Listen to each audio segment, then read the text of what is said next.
Hey everybody, and welcome to Speak Plainly, the podcast where we speak plainly about things that matter. I am your host, Owl Medicine, and today's episode is going to be a follow-up on last week's episode on Strengthnesses. Last week, we covered what a strengthness is, where it comes from, and what they do in our lives and how they're formed. And if you haven't listened to that episode, go ahead, go back, check that out, because today's just going to be a follow-up. Once you have an idea of what strengthnesses are, where they come from, and how they serve us, well, that's great, but what do we do with them? Because I said they're superpowers, right? Well, superpowers are only useful if you use them. So we have to find out how we're going to go about doing that. How can we go about using our strengthnesses if they are such a powerful, double-edged sword? And the answer to that is in environment, as I mentioned in the last episode.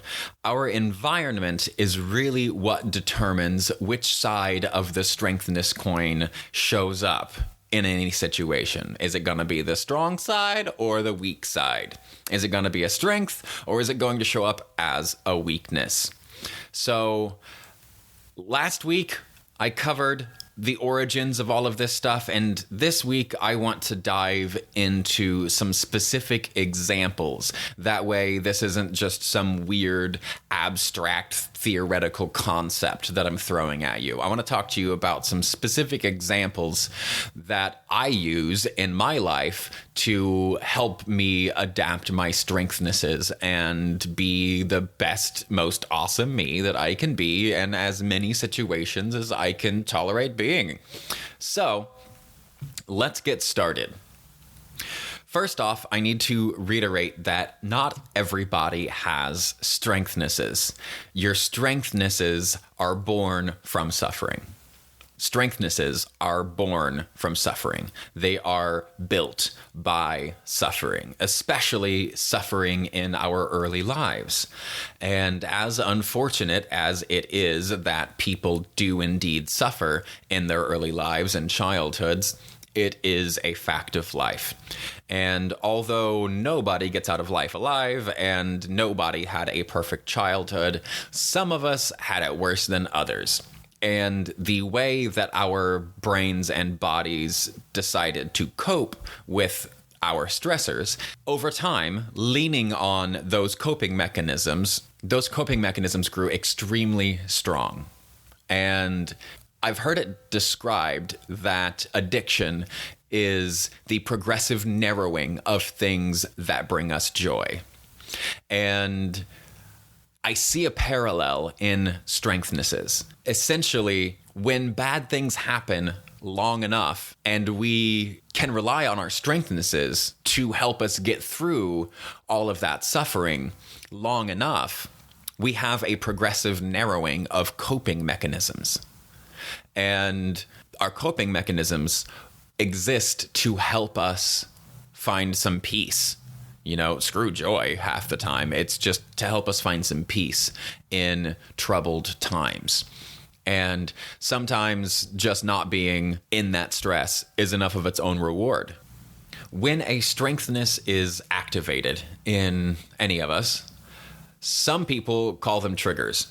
And that works, but I don't like that term, because that term just has so much baggage, and pop psychology tends to distort the usefulness of the terminology that's used in psychology, psychiatry, and the medical world.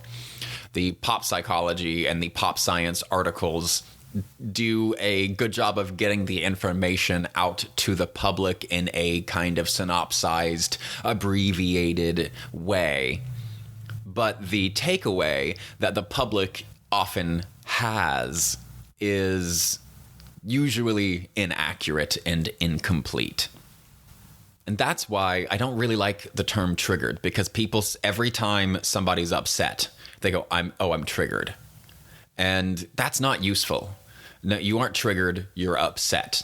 For me, I have very specific definitions for things. This is why it's called the Speak Plainly podcast. I have Speak Plainly tattooed across my throat because it's extremely important to me. And when you speak plainly, one of the things that you must be doing is speaking directly to the definitions of the words that you're using and trying your best not to rely on connotations of the word. Now, that's virtually impossible because culture affects all of our definitions for these things. But with triggered, I find this really important because just because you're upset does not mean that you are triggered.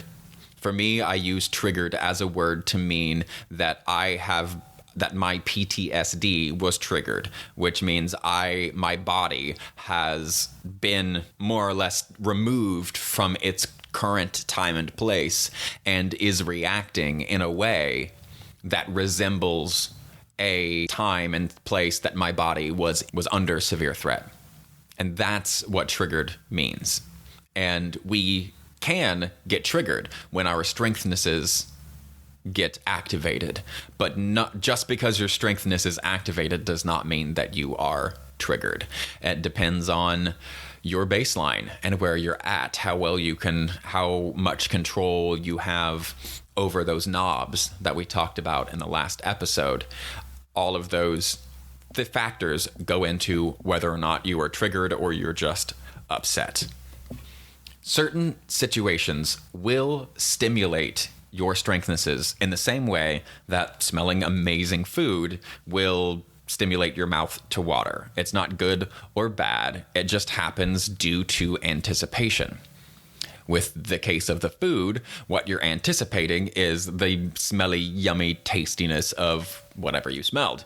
Your body is going, ooh, salivate, get ready for that, because digestion starts in the mouth. So we salivate to get all these enzymes ready to break down food. The same thing happens when our strengthnesses are activated. Our body can ramp up due to our expectations from previous experiences. If we see something that reminds us kind of a traumatizing situation, then our body might ramp up a little bit. If we see something that's very similar to a previously traumatizing situation, then our bodies will ramp up a lot in expectation congruous with our previous experiences. This is why environment is so important for our strengthnesses. The environment in which you're in is pretty much going to determine which side of that strengthness coin is going to show up, because your strengthness doesn't have a choice. It responds the same way it has always responded. It has one job. And some of us have multiple strengthnesses, and each of those strengthnesses have one job. And that job is to protect you. But each strengthness does it in its own way, right? So for me, I mentioned in the last episode, I often feel like I am a lot. It used to be too much, but now I have graduated to just feeling like I'm a lot. A perfect example of how to navigate feeling like you're just a lot to deal with as a person is my mobile living. I am currently in an apartment, and the reason I'm in the apartment is so I can finish my book, and I wanted to launch this podcast and do a few things that required some stability. But previous to that, I was living in a van. And now that I am in an apartment, I live alone. And it works really well for me because I don't have to worry about being too much, because I'm never too much for me. I'm just too much for other people sometimes. I'm a lot, and I do know that. But a lot can be inspiring. So for me, living in my van allowed me to take this strengthness of I am a whole lot, I'm a lot to deal with, and that gave me the opportunity to go to places in which my natural way of being is inspirational. My fearlessness is useful. There are situations which fearlessness is a terrible idea, and there are situations which fearlessness can be extremely useful. And I can drive to the places where it's super useful. I was able to drive all the way to Standing Rock I spent 6 years in the military, and when the Standing Rock pipeline protests happened in North Dakota a few years back, the federal government sent the Army National Guard. We deployed our military against peaceful Native American protesters. And I self-deployed and drove myself all the way there because that works for me. I know that I'm a lot, and because I'm a lot means I have a lot to give. And I wanted to give to these people who basically had war declared on them just for wanting to protect water. All they wanted to do was protect the water, and the federal government launched warfare against them for trying to protect their own water supplies. And I got to go there and be a part of that and give because they were giving so much to just try to protect the water. I went there because I'm a lot and I had a lot to give, and I was able to give that in that situation. Another time that was really useful for me, and because I grew up in chaos, I thrive in that kind of environments in which things are unsafe, but I provide a safe place for other people. I did that at Standing Rock. I did it at Chop Chaz protests in Seattle, where we set up and had a pop-up clinic there for people to help kind of regulate people and just keep them chill during this very, very troubling time when there were flashbang grenades and people being shot and gunshots every night. And they were driving around in the middle of the night with flashbangs and loudspeakers, making sure that everyone stayed awake using psychological warfare against people who were just going, why do the police get millions and $50 million in guns and tanks and crap? That's insane. And then they just go around killing the black people here. This is nuts. Again, I got to show up because I'm a lot, but when I go to places where they need a lot of support and a lot of help because they are trying to do something big and something hard, I get to go there and support that. And this is all available to me because I built a life around the concept of knowing that I'm a lot and I thrive in chaos. And if things are too peaceful around me, I have had the instinct in the past, at least, if not still to this day, I have a bit of an instinct to stir things up, kind of stir the pot, make them a little more chaotic, because I don't trust peace. I never have. Peace has never kept its word to me. So whenever I see peace, I'm always looking for what's the next thing that's going to go wrong. And because I know it's going to go wrong, I have a desire to tease out whatever the next thing is that's going to go wrong to try to fix that before it gets bad. But part of that process is eliminating the peace that I would have until the next thing goes wrong, just to make sure that the next thing that goes wrong, I'm already addressing it. So I eliminate peace by looking for the next thing that's going wrong. So what I do is I put myself in places where lots and lots of things are going wrong, and that piece of me gets efficiently worked. Just like I said in the last episode, you got to run your dogs. You have to run puppies and you have to play with them and get their energy out because that's what they are meant to do. They're meant to run around and do stuff. Your strengthnesses developed as a protective measure to protect you from your suffering and from your trauma. And all it wants to do is protect you from more suffering and more trauma. So anytime it gets any inkling that there might be some kind of threat around, even if it's just in the near future, it's going to be digging and working if it's not already tired. So I put myself in situations where things are chaotic and I try to make sense of that chaos because that's what reflects my childhood environment.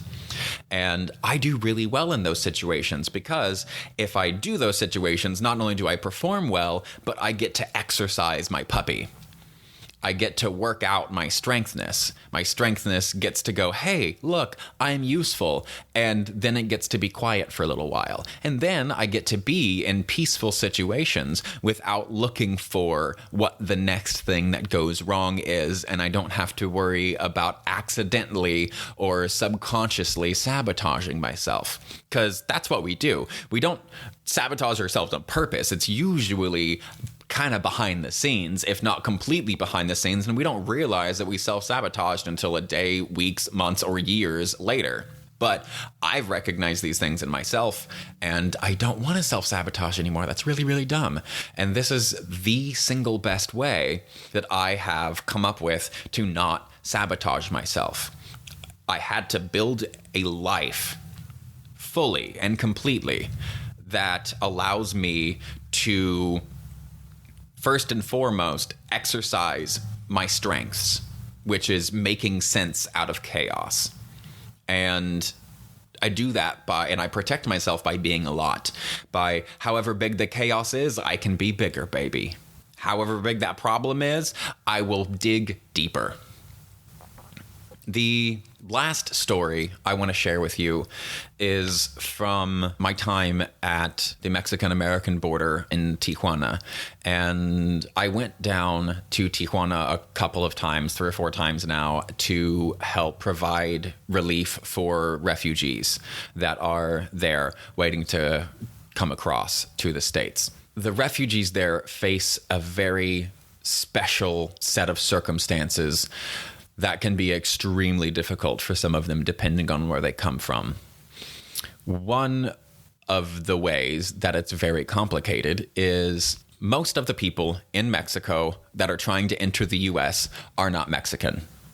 That's a fact. Google it now. Most of the people trying to make it in through Mexico, only 30% of them or so are actually Mexican, and the rest are South American, African, and the deal is Mexico, like a lot of countries, has like refugee clauses to where if you are being abused and or like your life is being threatened in your country of origin, you can run away, and if you make it to Mexico, then you can get a certain amount of asylum.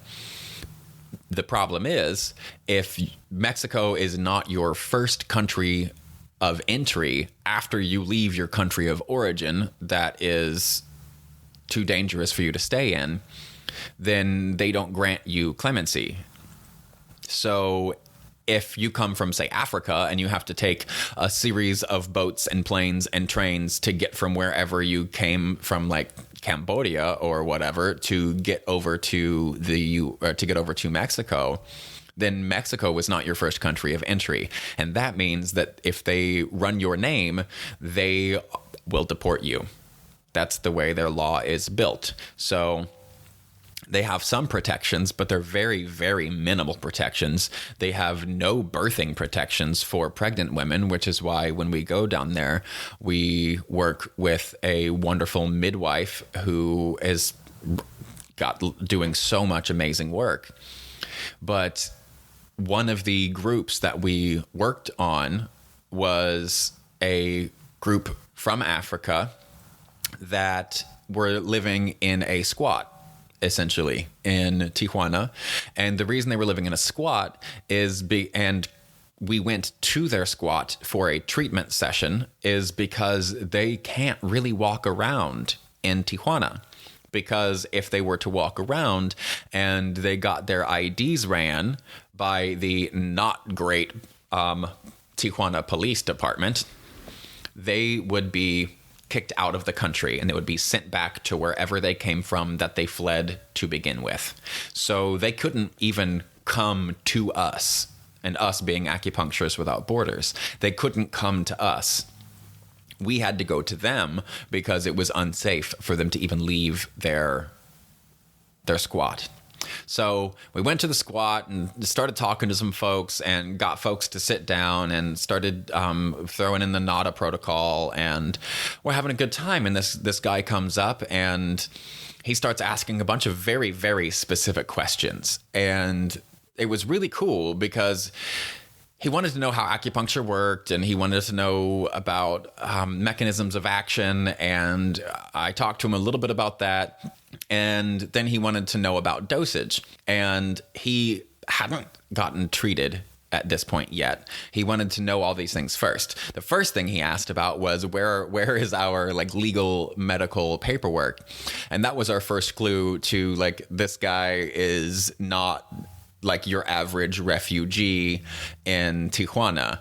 And about halfway through the conversation, he explains to me and the one other person who's there doing all of this work is that he has a doctorate's degree in physics from the United States. He came over to the United States and did a bunch of schooling, went back to his country and had problems, and then left again. And the day that we talked to him, the day that I got to talk to him, an hour before he sat down and started asking all these questions about how does acupuncture work? What's the mechanism of action? How do you control dosage? What are the ways that this is going to be beneficial to me? He told us that his entire village had just been burned to the ground. The place he calls home no longer exists.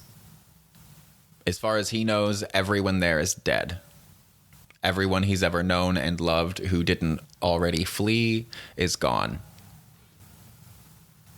That happened an hour before we got there. Like within the hour, actually. He did sit down and get treated. We threw in the NADA protocol. Things were great. And we talked and we talked and we talked. And I got to explain to him what the mechanisms of action are. And I talked to him about the 3 different mechanisms of action that we know have an effect in acupuncture, but all 3 together have some kind of synergistic effect that not any one of them can explain. And then when he asked about dosage, I talked to him about the bioelectrical signal and the insertion of an acupuncture needle, changing the bioelectric signal in the body exactly 0.7 millivolts, which just happens to be the resting potential for a neuron to fire. And we talked about the insertion of that and the changing of the bioelectric signal causing the jumping of electrons from one orbit to another. And as soon as that jumping of the electron jumps from one orbit to another, there is a bioelectric signal that it then radiates in 360 degrees all the way around that ripples out. It's radiation, basically, but radiation of an electron. So, and that happens every time an electron changes orbit. You might remember that from whatever age in school where you have to calculate all of where electrons sit in their orbits. And once I broke it down for him in actual scientific physics terms, which nobody else was able to be there for. When we showed up over there to help everybody, there were 5 of us, but then other people had to get pulled to go back and help with births and other things that were happening. So eventually it was just the 2 of us and, well, the 2 clinicians and a handful of clients that we were treating. Nobody was going to be able to explain things to him in the way that I did, because I love physics. I had just finished the entire Great Courses physics lesson program. And so I was able to speak to him in a language that was really important to him. And in that moment where his whole life, his whole past, everything he knew about himself, his identity, because our identity is made up of all the things that we have been through and accomplished. And yes, he's accomplished a doctorate's degree and all of the other things, but nothing can erase where we come from, except maybe burning it down to the ground. And that doesn't erase it. It just makes it really, really difficult. And in that moment, the needles were great. The treatment was great. However, that wasn't the actual treatment. The thing that mattered the most that day was not needles in anybody's ear. It was the conversation from heart to heart, being fully present with someone who had just lost everything. and being able to talk to him in a language in which he felt he had power. He was utterly powerless to do anything to help his home, his family, his loved ones. There was absolutely nothing that he could do. So he felt powerless in that moment. And when we are powerless, we reach for power. And he reached for his power in the best way that he knew, which is his specialty, physics. And being able to talk to him about physics and how physics shows up in acupuncture allowed us to have a beautiful connection. And we just sat there for a couple of hours just talking about everything. That situation was so profound for me. Having that conversation with the guy who, he's a doctor. He has a doctorate's degree in physics, and he is living hiding in a squat in Tijuana.